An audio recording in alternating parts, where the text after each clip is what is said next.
भारत के एक दूर पहाड़ी इलाके में एक घना जंगल था। लोग उसे काला जंगल कहते थे।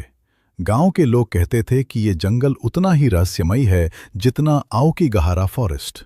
कहा जाता था कि कई साल पहले इस जंगल के बीच एक छोटा सा गांव था, लेकिन एक अजीब घटना के बाद पूरा गांव अचानक खाली हो गया। उसके बाद से वहां सिर्फ टूटी झोपड़ियां और सन्नाटा रह गया। गांव वाले हमेशा कहते थे, सूरज ढलने के बाद उस जंगल के पास मत जाना। लेकिन एक दिन शहर से 4 दोस्त घूमने के लिए उस इलाके में आए। उनके नाम थे अर्जुन, विक्रम, रोहित और समीर।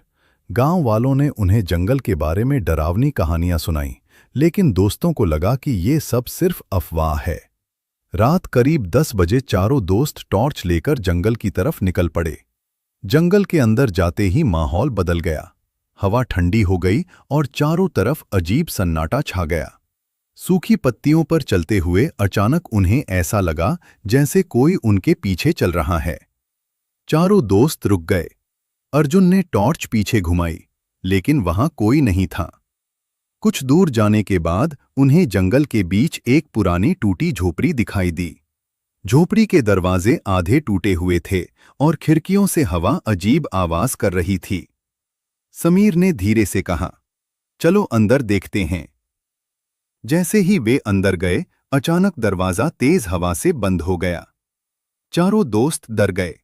उसी समय ऊपर से किसी के चलने की आवाज आने लगी। रोहित ने टॉर्च ऊपर की तरफ घुमाई। सीढ़ियों के ऊपर एक काली परछाई खड़ी थी, लेकिन जैसे ही रोशनी उस पर पड़ी, वह गायब हो गई। अब डर और बढ़ गया था। तभी अचानक विक्रम को लगा कि किसी ने उसका कंधा पकड़ा। वह चिल्लाया और पीछे मुड़ा, लेकिन वहां कोई नहीं था। कुछ देर बाद उन्हें लगा कि जंगल के बाहर निकल जाना चाहिए। जैसे ही वे झोपड़ी से बाहर निकले, अचानक घना कोहरा छा गया। अब रास्ता दिखना बंद हो गया था। टॉर्च की रोशनी में उन्हें पेड़ों के बीच कई अजीब परछाइयां हिलती हुई दिखाई देने लगीं। अचानक रोहित डर के मारे भागने लगा और अंधेरे में गायब हो गया। बाकी 3 दोस्त उसे ढूंढने लगे, लेकिन वह कहीं नहीं मिला। अब जंगल और भी डरावना लगने लगा था। थोड़ी देर बाद दूर से रोहित की आवाज सुनाई दी, मदद करो।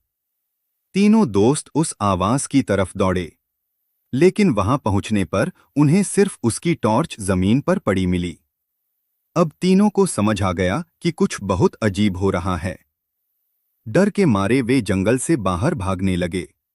भागते भागते उन्होंने पीछे मुड़कर देखा।